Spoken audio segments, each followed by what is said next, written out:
Assalamu alaikum. Wa alaikum assalam. Men bu черный магия тууралуу суроо берейин дедим эле. Aha. Биздин жаныбызда бир чоң магазин бар. Aha. Ошол жанына магазин салгандарга черный магия окушат экен. Astagfirullah. Түшүнүктүү.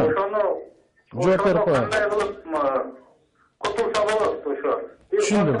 Черный магия окутуп, бала чакасынан бери операция болуп катып ооруптур.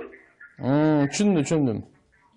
Анан кийин ал бир чечен аялга барса, ошол аял окуптур. Түшүндүм. Анан ушундайларга кандай кылып кутулса болот? Биринчиден, ушу мынал черный магия ушундай адамга зыян бере турган кылып окутуп, ошонун тырмагына, чачына, сүрөтүнө, сакалына, же болбосо ушундай бир кийимине алып келип, аны окутуп жаман нерселер менен кылгандын, булардын бардык иштер арам. Буга ахиретте чоң азап бар. Ошондуктан тургандар бул нерседен биз этияттанайлы. Ушу жүрөгү караңгылыктан адам ошондой арам ишке барат. Утурундук дүйнөдөн кичине акча табышы мүмкүн, бирок ыйманы жок кетип калышын ыктымалы бар. Кабырга барганда ахиретте Алла Тааланын алдында чоң азап күтүп турат.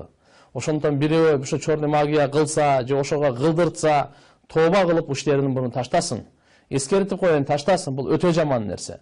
Эми bundan сактанганга пайгамбарыбыз Мухаммад саллаллаху алейхи ва саллям бизге сактануу дуаларын үйрөткөн.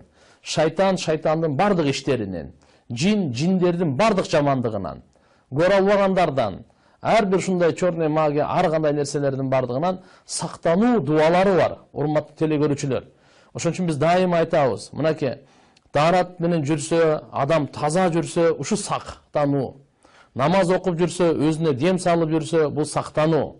Сааркы, кечки дуалары бар пайгамбарыбыз Мухаммад алейхиссаламдын атайы пана тилеп сактанганга. Ушунун бардыгы ушул будан сактангандын жолу болот. Андан кийин кеч курлуктаганда аят аль-Курсини окуп, Ихласты, Фалакты, Насты 3төн окуп, өзүңүздөргө дем салып, ушулардын бардыгы. Эгерде Бакара сүрөсүн билсеңиз өтө жакшы. Ясин сүрөсү, Бакара сүрөсү бул ушулардын ушундай жаман нерселерден сактанганга, жана ушуга тийгендерди жандырганга дагы касиети, таасири өтө күчтүү. Ошон үчүн булардын бардыгын окуп, өзү адам баласы сактанып жүрүш керек. Пайгамбарыбыз Мухаммад алейхиссаламдын дуалары көп. Бул азыр барын айтканга убактыбыз жок. Бул жердеги крепость мусульманина деген дуа бар, китепче бар.